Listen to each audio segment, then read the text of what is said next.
There's a lot to talk about with John Howard, so I had the chance to speak to him a bit earlier today. Started off by asking him, inflation, it is going to be the determinant about whether interest rates go up, and we all know what the flow-on effects of that can be. So what can a government do to deal with inflation?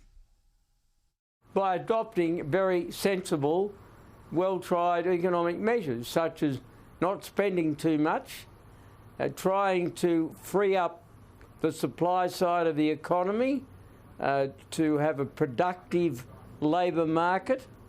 I'm not sure that increasing wages as an objective in itself is necessarily the right approach, but if you have a more productive economy, wages will naturally rise. We all want to see wages rise, but we want them to rise in a manner that is sustainable. And the other thing you must do is not increase taxation, because that takes incentive away from a lot of people to work harder and to work more productively.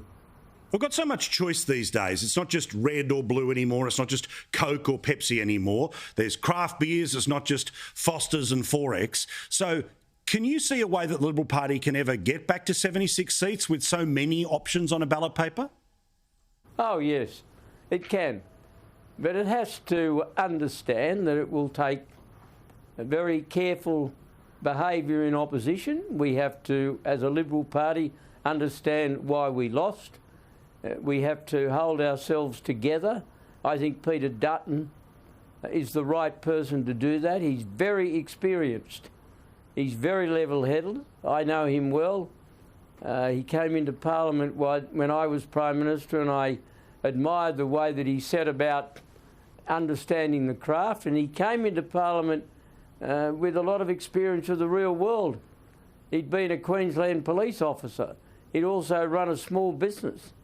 So he wasn't somebody who'd spent his whole life manipulating numbers in a political party branch.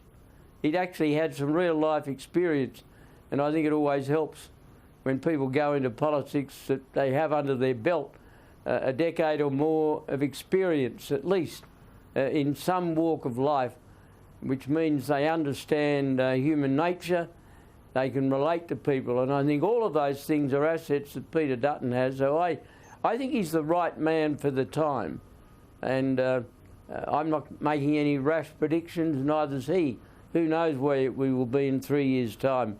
When I was defeated by Mr Rudd in 2007, I thought he'd be Prime Minister for at least 2 terms. Well, he didn't even make the first term, so you can never tell what's going to happen.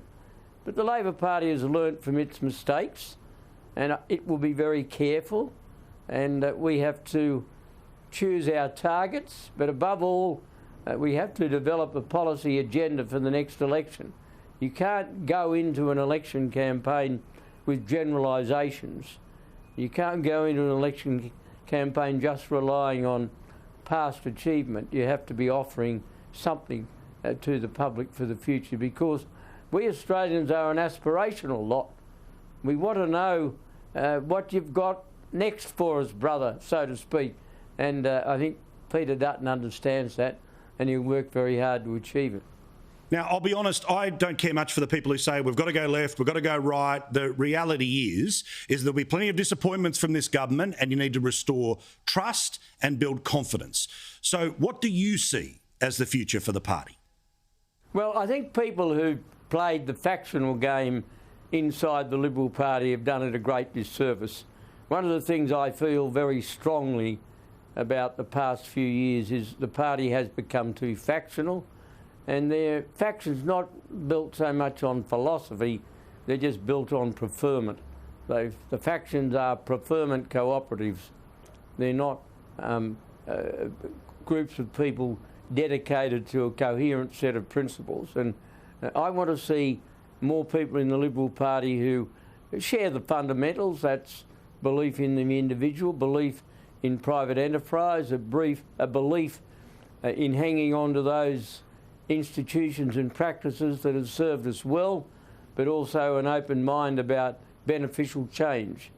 In other words, a party that does appeal right across the spectrum. I've used the expression broad church. I myself have liberal, even radical views on some things, and I have conservative views on other things. And that's the case with most people I've met in the Liberal Party over more than half a century.